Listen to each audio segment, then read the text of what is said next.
আসসালামু আলাইকুম আপুরা ভাইয়ারা, আপনারা সবাই কেমন আছেন? আশা করছি আপনারা সবাই অনেক ভালো আছেন। তো নতুন একটি ভিডিও নিয়ে হাজির হয়ে গেলাম।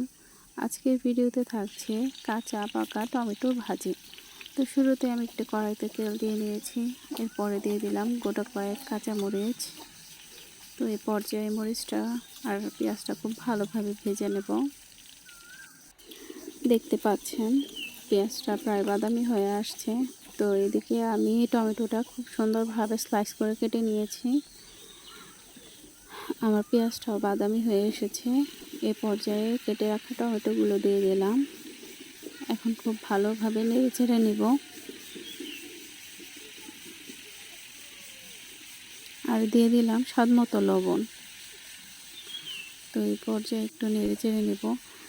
যেহেতু টমেটোটা একটু কাঁচা পাকা আছে, তো খুব তাড়াতাড়ি এটা গলে যাবে। এটা রান্না করার সময় ঢাকনা একদমই দেওয়া যাবে না।